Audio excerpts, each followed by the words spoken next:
अथ श्री सत्यनारायण व्रत कथा। सत्यनारायण व्रत कथा आरंभ करने से पूर्व सत्यनारायण व्रत कथा में किस सामग्री का प्रयोग किया जाता है, कौन कौन सी सामग्री का उपयोग होता है, उसके विषय में जानते हैं।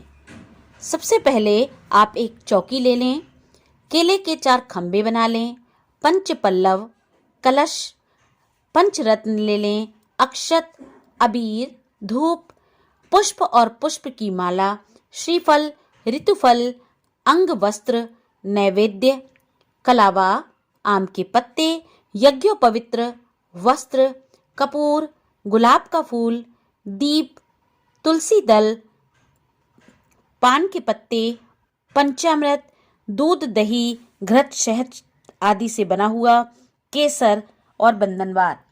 सत्यनारायण व्रत की पूजन विधि। व्रत करने वाला पूर्णिमा व संक्रांति के दिन शाम के समय स्नान आदि से निवृत्त होकर के पूजा स्थान में आसन पर बैठकर आसन ले ले और श्री गणेश, गौरी, वरुण, विष्णु आदि समस्त देवताओं का ध्यान करके पूजन करे और संकल्प करे कि मैं सत्यनारायण स्वामी का पूजन तथा श्रवण सदैव करूंगा।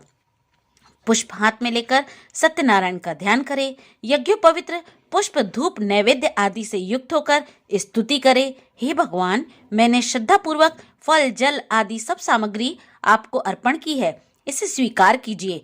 आपदाओं से मेरी रक्षा कीजिए। आपको मेरा बारंबार नमस्कार है। इसके बाद सत्यनारायण की कथा का श्रवण करें। श्री सत्यनारायण व्रत की कथा। एक समय नैमिषारण्य तीर्थ में शौनकादि 88,000 ऋषियों ने श्री सूत जी महाराज से पूछा, हे प्रभु, इस कलयुग में वेद विद्या रहित मनुष्यों को प्रभु भक्ति किस प्रकार मिलेगी तथा उनका उद्धार कैसे होगा? इसलिए हे मुनिश्रेष्ठ, कोई ऐसा तप कहिए जिससे थोड़े समय में पुण्य प्राप्त हो जावे तथा मनवांछित फल मिले। वह कथा सुनने की हमारी इच्छा है। सर्वशास्त्र ज्ञाता श्री सूत जी महाराज बोले, हे वैष्णवों में पूज्य, आप सबने सब प्राणियों के हित की बात पूछी है। अब मैं उस श्रेष्ठ व्रत को आप लोगों में कहूंगा जिस व्रत को नारद जी ने लक्ष्मी नारायण जी से पूछा था और श्री लक्ष्मीपति ने मुनि श्रेष्ठ नारद से कहा था। सो ध्यान से सुनो। एक समय योगी राज नारद जी दूसरों के हित की इच्छा से अनेक लोकों में घूमते हुए मृत्यु लोक में आ पहुंचे। वहां बहुत योनियों में जन्मे हुए प्रायः सभी मनुष्यों को अपने कर्मों के द्वारा अनेक दुखों से पीड़ित देखकर किस यत्न से के करने से निश्चय ही इन दुखों का नाश हो सकेगा, ऐसा मन में सोचकर विष्णु लोक को पहुंचे। वहां श्वेत वर्ण और 4 भुजाओं वाले देवों के ईश नारायण को, जिनके हाथों में शंख, चक्र, गदा और पद्म थे तथा वनमाला पहने हुए थे, देख करके उनकी स्तुति करने लगे। हे भगवान, आप अत्यंत शक्ति से संपन्न हैं। मन तथा वाणी भी आपको नहीं पा सकती। आपका आदि, मध्य और अंत है ही नहीं। निर्गुण स्वरूप सृष्टि के आदि भूति व भक्तों के दुखों को नष्ट करने वाले हो। आपको मेरा नमस्कार है। आपको मेरा बारंबार नमस्कार है। नारद जी से इस प्रकार की स्तुति सुनकर विष्णु भगवान बोले, हे मुनिश्रेष्ठ, आपके मन में क्या है? आपका यहाँ किस काम के लिए आगमन हुआ है? निसंकोच होकर कहिए। तब नारद मुनि बोले, मृत्यु लोक में सब मनुष्य जो अनेक योनियों में पैदा हुए हैं, अपने अपने कर्मों के द्वारा अनेक प्रकार के दुखों से दुखी हो रहे हैं। हे नाथ, मुझ पर दया रखते हो तो बतलाइए कि उन मनुष्यों के सब दुख थोड़े से ही प्रयत्न से कैसे दूर हो सकते हैं? श्री भगवान जी बोले, हे नारद, मनुष्यों की भलाई के लिए तूने ये बहुत अच्छी बात पूछी है। जिस काम के करने से मनुष्य मोह से छूट जाता है, वह मैं कहता हूँ। सुनो। बहुत पुण्य का देने वाला स्वर्ग तथा मनुष्य लोक दोनों में दुर्लभ एक व्रत है। आज मैं प्रेमवश होकर तेरे से कहता हूँ। सत्यनारायण जी का व्रत अच्छी तरह विधान पूर्वक करके मनुष्य तुरंत ही यहाँ सुख भोग कर मरने पर मोक्ष को प्राप्त होता है। श्री भगवान के वचन सुनकर नारद मुनि बोले कि उस व्रत का क्या फल है, क्या विधान है और किसने यह व्रत किया है और किस दिन यह व्रत करना चाहिए? सविस्तार कहिए। भगवान बोले, दुख शोक आदि को दूर करने वाला, धन धान्य को बढ़ाने वाला, सौभाग्य तथा संतान को देने वाला, सब स्थानों पर विजय प्राप्त कराने वाला, भक्ति और श्रद्धा के साथ किसी भी दिन मनुष्य श्री सत्यनारायण जी की शाम के समय ब्राह्मणों और बंधुओं के साथ धर्म परायण होकर के पूजा करे। भक्ति भाव से सवाया दे, नैवेद्य, केले का फल, घी, दूध और गेहूं का चूर्ण लेवे। गेहूं के अभाव में साठी का चूर्ण, शक्कर तथा गुड़ भी ले सकते हैं और सब भक्षण योग्य पदार्थ जमा करके सवाए पर अर्पण कर देवे तथा बंधुओं सहित भोजन करावे। भक्ति के साथ स्वयं भोजन करे, नृत्य गीत आदि का आचरण कर सत्यनारायण भगवान का स्मरण कर समस्त समय व्यतीत करे। इस तरह का व्रत करने पर मनुष्यों की इच्छा अवश्य ही पूरी होती है। विशेषकर कलिकाल में भूमि पर यही मोक्ष का सरल उपाय है। श्री सूत जी महाराज बोले, ऋषियों, जिसने पहले समय में इस व्रत को किया है उसका इतिहास कहता हूँ, ध्यान से सुनिए। सुंदर काशीपुरी नगरी में एक अति निर्धन ब्राह्मण रहता था। वह भूख और प्यास से बेचैन हुआ नित्य ही पृथ्वी पर घूमा करता था। ब्राह्मणों को प्रेम करने वाले भगवान ने ब्राह्मण को दुखी देख करके बूढ़े ब्राह्मण का रूप धारण किया और उसके पास जाकर के आदर के साथ पूछने लगे, हे विप्र, नित्य दुखी हुआ पृथ्वी पर क्यों घूमता है? हे श्रेष्ठ ब्राह्मण, यह सब मुझसे कहो, मैं सुनना चाहता हूँ। ब्राह्मण बोला, मैं बहुत निर्धन ब्राह्मण हूँ, भिक्षा के लिए पृथ्वी पर फिरता हूँ। हे भगवान, यदि आप इसका उपाय जानते हो तो कृपया कर कहिए। वृद्ध ब्राह्मण बोला कि सत्यनारायण भगवान मनवांछित फल को देने वाले हैं, इसलिए हे ब्राह्मण, तो उनका पूजन कर, जिसके करने से मनुष्य सब दुखों से मुक्त होता है। ब्राह्मण को सारे व्रत का विधान बतलाकर बूढ़े ब्राह्मण का रूप धारण करने वाले श्री सत्यनारायण भगवान अंतर्ध्यान हो गए। जिस व्रत को वृद्ध ब्राह्मण ने बतलाया मैं उसको करूंगा, यह निश्चय करने पर उसे रात में नींद भी नहीं आई। वह सवेरे ही उठा, सत्यनारायण के व्रत का निश्चय कर भिक्षा के लिए चला। उस दिन उसको भिक्षा में बहुत सा धन मिला, जिससे बंधु बांधवों के साथ उसने सत्यनारायण भगवान का व्रत किया। इसके करने से वह ब्राह्मण सब दुखों से छूटकर अनेक प्रकार की संपत्तियों से युक्त हुआ। उस समय से वह ब्राह्मण हर मास व्रत करने लगा। इस तरह सत्यनारायण भगवान के इस व्रत को जो भी करेगा वह सब पापों से छूटकर मोक्ष को प्राप्त हो जाएगा। आगे जो पृथ्वी पर सत्यनारायण व्रत करेगा वह मनुष्य सभी दुखों से मुक्त हो जाएगा। इस तरह नारद जी ने नारायण का कहा हुआ ये व्रत तुमसे कहा। हे विप्रो, मैं अब और क्या कहूँ? ऋषि बोले, हे मुनीश्वरों, संसार में इस ब्राह्मण से सुनकर किस किस ने इस व्रत को किया, हम वह सब सुनना चाहते हैं। इसके लिए हमारे मन में श्रद्धा है। श्री सूत जी महाराज बोले, हे मुनियों, जिस जिसने उस व्रत को किया है वह सब सुनो। एक समय वह ब्राह्मण धन और ऐश्वर्य के अनुसार बंधु बांधवों के साथ व्रत करने को तैयार हुआ। उसी समय एक लकड़ी बेचने वाला बूढ़ा आया और बाहर लकड़ियों को रखकर ब्राह्मण के मकान में गया। प्यास से दुखी लकड़हारे ने उसको व्रत करते देखकर लकड़हारा ब्राह्मण को नमस्कार कर कहने लगा कि आप यह क्या कर रहे हैं और इसके करने से क्या फल मिलता है, कृपया कर मुझसे कहिए। ब्राह्मण ने कहा, सभी मनोकामनाओं को पूर्ण करने वाला यह श्री सत्यनारायण भगवान का व्रत है। इसकी ही कृपा से मेरे यहाँ धन धान्य आदि की वृद्धि हुई है। ब्राह्मण से इस व्रत के बारे में जानकर लकड़हारा बहुत प्रसन्न हुआ। चरणामृत ले और प्रसाद खाने के बाद वह अपने घर को गया। लकड़हारे ने मन में इस प्रकार का संकल्प किया कि आज ग्राम में लकड़ी के बेचने से जो धन मुझे मिलेगा उसी से मैं सत्यनारायण देव का उत्तम व्रत करूंगा। यह मन में विचार कर वह बूढ़ा ब्राह्मण लकड़ियां अपने सिर पर रखकर जिस नगर में धनवान लोग रहते थे वह ऐसे सुंदर नगर में गया। उस रोज वहां पर उसे उन लकड़ियों का दाम पहले से चौगुना मिला। तब वह बूढ़ा लकड़हारा दाम ले और अति प्रसन्न होकर के पक्के केले के फल, शक्कर, घी, दूध और दही, गेहूं का चूर्ण इत्यादि सत्यनारायण भगवान के व्रत की कुल सामग्रियों को लेकर के अपने घर की ओर चला गया।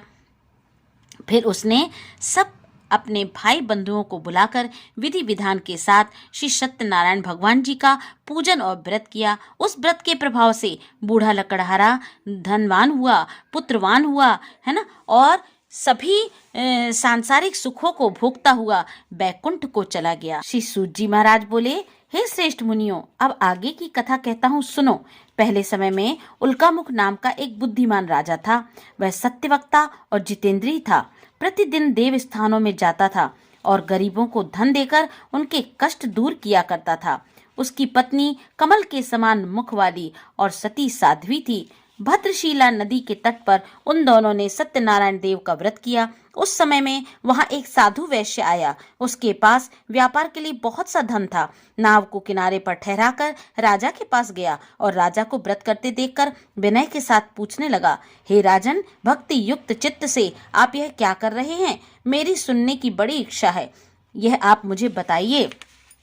राजा बोला, हे साधु, अपने बांधवों के साथ पुत्रादि की प्राप्ति के लिए यह महान शक्तिवान सत्यनारायण व्रत का पूजन किया जा रहा है। राजा के वचन सुनकर के साधु आदर के साथ बोला, हे राजन, मुझसे इसका सारा विधान कहिए, मैं भी आपके कथानुसार इस व्रत को करूंगा। मेरे भी कोई संतान नहीं है और इससे निश्चय ही होगी। राजा से सब विधान सुनकर व्यापार से निवृत्त हो आनंद के साथ घर गया। साधु ने अपने स्त्री से संतान देने वाले उस व्रत का समाचार कह सुनाया और कहा कि जब मेरे संतान होगी तब मैं इस व्रत को अवश्य करूंगा। साधु ने ऐसे वचन अपनी स्त्री लीलावती को कहे। एक दिन उसकी स्त्री लीलावती पति के साथ आनंदित होकर सांसारिक धर्म में प्रवृत्त होकर सत्यनारायण भगवान की कृपा से गर्भवती हो गई तथा 10वें महीने में उसने एक सुंदर कन्या को जन्म दिया। दिन पर दिन वह कन्या इस तरह बढ़ने लगी जैसे शुक्ल पक्ष का चंद्रमा बढ़ता है। कन्या का नाम कलावती रखा गया। तब लीलावती ने मीठे शब्दों में अपने पति से कहा कि आपने जो संकल्प लिया हुआ था कि भगवान का व्रत करूंगा, अब आप उसे करिए। साधु वैश्य बोला, हे प्रिय, इसके विवाह पर अवश्य करूंगा। अपनी पत्नी को आश्वासन देकर वह नगर को चला गया। कलावती पितृगृह में वृद्धि को प्राप्त होने लगी। साधु ने जब नगर में सखियों के साथ अपनी पुत्री को देखा तो तुरंत ही दूत बुलाकर कहा कि हे पुत्री के वास्ते कोई सुयोग्य वर देख कर लाओ। साधु की आज्ञा पाकर दूत कंचन नगर पहुंचा और वहां पर बड़ी खोज कर देखभाल कर लड़की के वास्ते सुयोग्य वाणिक पुत्र को ले आया।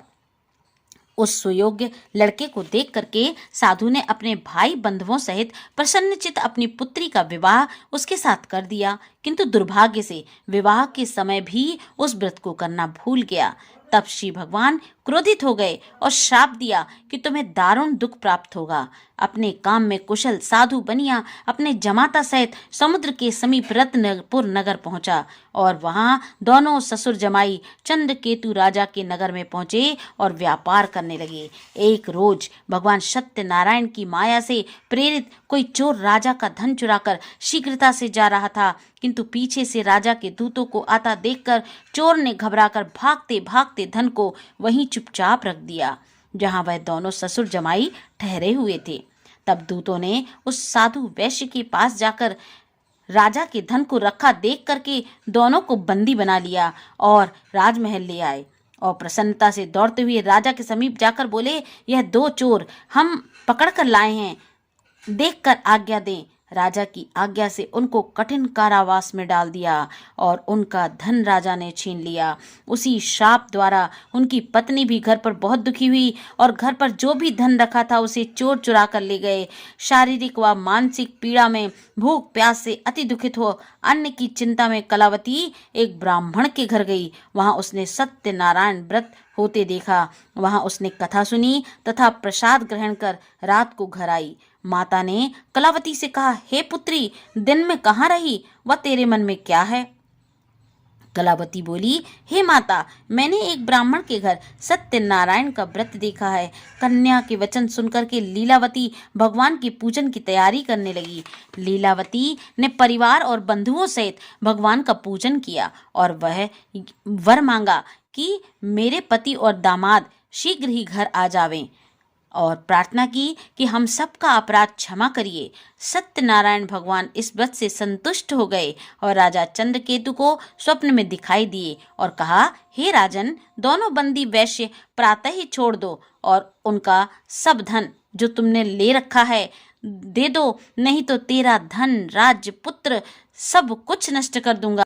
राजा को ऐसे वचन कहकर भगवान अंतर ध्यान हो गए। प्रातःकाल राजा चंद्रकेतु ने सभा में अपना स्वप्न सुनाया और वाणिक पुत्रों को कैद से मुक्त कर सभा में बुलवाया।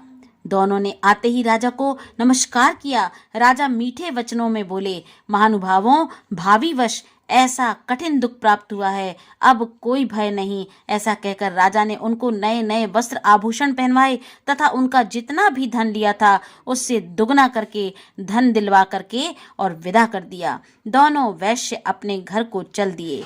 श्री सूत जी बोले, वैश्य ने मंगलाचार करके यात्रा आरंभ की और अपने नगर को चला। उसने थोड़ी दूर पहुंचने पर दंडी वेशधारी श्री सत्यनारायण जी ने उससे पूछा, हे साधु, तेरी नाव में क्या है? अभिमानी वाणिक हंसता हुआ बोला, हे दंडी, आप क्यों पूछते हैं? क्या धन लेने की इच्छा है? मेरी नाव में तो बेल पत्ते आदि भरे हुए हैं। वैश्य के कठोर वचन सुनकर भगवान ने कहा, तुम्हारा वचन सत्य हो। तथास्तु। ऐसा कहकर दंडी वहां से चले गए और कुछ दूर जाकर समुद्र के किनारे बैठ गए। दंडी के जाने पर वैश्य ने नित्य क्रिया करने के बाद नाव को ऊंची उठी देखकर अचंभा किया और नाव में बेल पत्र आदि देखकर मूर्छित हो जमीन पर गिर पड़ा। फिर मूर्छा खुलने पर बहुत शोक करने लगा। तब उसका दामाद बोला कि आप शोक न करें, यह सब दंडी का श्राप है, अतः आप उनकी शरण में चलना चाहिए, तभी हमारी मनोकामना पूर्ण हो सकेगी। दामाद के वचन सुनकर वह दंडी के पास पहुंचा। अत्यंत भक्ति भाव से नमस्कार करके बोला, मैंने जो आपसे असत्य वचन कहे थे उसको क्षमा कर दीजिए। ऐसा कहकर महान शोकातुर हो रोने लगा। वह दंडी भगवान बोले, हे वाणिक पुत्र, मेरी ही आज्ञा से तुझे बार बार दुख प्राप्त हुआ है, तू मेरी पूजा से विमुख हुआ है। साधु बोला, हे भगवान, आपकी माया से मोहित ब्रह्मा आदि भी आपके रूप को नहीं जानते, तब मैं अज्ञानी कैसे जान सकता हूँ? आप प्रसन्न होइए, मैं सामर्थ्य के अनुसार आपकी पूजन अवश्य करूँगा। मेरी रक्षा कीजिए और पहले के समान नौका में मेरा धन भर दीजिए। उन दोनों वाणिक पुत्रों ने भक्ति युक्त वचन कहे। ऐसे वचनों को सुनकर भगवान प्रसन्न हो गए। उसकी इच्छा वर दे करके अंतर ध्यान हो गए। तब उन्होंने नाव पर आकर देखा कि नाव धन से परिपूर्ण है। फिर वह भगवान सत्यदेव का पूजन कर साथियों सहित अपने नगर को चला। जब अपने नगर के निकट पहुंचा तब उसने दूत को घर भेज करके संदेश भेजा। दूत ने साधु के घर जाकर उसकी पत्नी को नमस्कार करके कहा कि साधु अपने दामाद सहित इस नगर के समीप आ गए हैं। ऐसा वचन सुन सती ने बड़े ही हर्ष के साथ सत्यदेव का पूजन कर पुत्री से कहा, मैं अपने पति के दर्शन को जाती हूँ, तू कार्य पूर्ण करके शीघ्र आना। माता के वचन सुनकर के कलावती प्रसाद छोड़ पति के पास गई।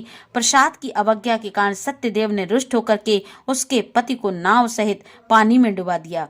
कलावती अपने पति को ना देख करके रोती हुई जमीन पर गिर गई। इस तरह नौका को डूबा हुआ तथा कन्या को रोता देख करके दुखित हो बोला, हे प्रभु, मुझसे या मेरे परिवार से जो भी भूल हुई हो उसे क्षमा कर दीजिए। उसके दीन वचन सुन करके सत्यदेव प्रसन्न हो गए और आकाशवाणी हुई, हे साधु, तेरी कन्या मेरे प्रसाद को छोड़कर आई है, इसलिए उसका पति अदृश्य हुआ है। यदि वह घर जाकर प्रसाद खाकर लौटे तो इसे पति अवश्य मिलेगा। आकाशवाणी से ऐसे वचन सुनकर के कलावती ने घर पहुंच करके प्रसाद खाया। फिर उसने आकर अपने पति के दर्शन किए। तब वैश्य परिवार के सब लोग प्रसन्न हुए। फिर साधु ने बांधवों सहित सत्यदेव का विधि पूर्वक पूजन किया। उस दिन से हर पूर्णिमा व संक्रांति को सत्यनारायण भगवान का पूजन करने लगा। फिर इस लोक में सुख भोग करके स्वर्ग को चला गया। श्री सूत जी महाराज बोले, हे ऋषियों, मैं और भी कथा कहता हूँ, सुनो। प्रजापालन में लीन तुंगध्वज नाम का राजा था।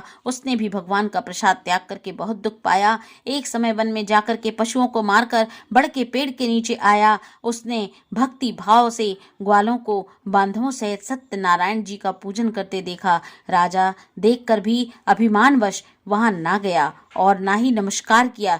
जब ग्वालों ने भगवान का प्रसाद उसके सामने रखा तो उसने उस प्रसाद का भी त्याग कर अपनी सुंदर नगरी को वापस चला गया। वहां उसने अपना सब कुछ नष्ट पाया तो वह जान गया कि यह सब कुछ भगवान ने किया है। तब वह निश्चय कर ग्वाले के समीप गया और विधि पूर्वक पूजन कर प्रसाद खाया तो सत्यदेव की कृपा से सब जैसा था वैसा हो गया तथा सुख भोग कर मरने पर स्वर्ग लोक को गया। जो मनुष्य इस परम दुर्लभ व्रत को करेगा, भगवान की कृपा से उसे धन धान्य की प्राप्ति होगी, निर्धन धनी हो जाएगा, बंदी बंधन से मुक्त होकर निर्भय हो जाएगा, संतानहीनों को संतान प्राप्त हो जाएगी और सभी के सारे मनोरथ पूर्ण होकर के अंत में वह बैकुंठ धाम को जाता है। जिन्होंने पहले इस व्रत को किया है उसके दूसरे जन्म की कथा कहता हूँ। वृद्ध शतानंद ब्राह्मण सुदामा का जन्म लेकर मोक्ष को गया। उल्का मुख नाम का राजा दशरथ होकर बैकुंठ को प्राप्त हुआ। साधु नाम के वैश्य ने मोरध्वज बनकर अपने पुत्र को आरे से चीरकर मोक्ष प्राप्त किया। महाराजा तुंगध्वज ने स्वयंभू होकर भगवान के भक्ति युक्त कर्म कर मोक्ष को प्राप्त किया। बोलो श्री सत्यनारायण भगवान की जय।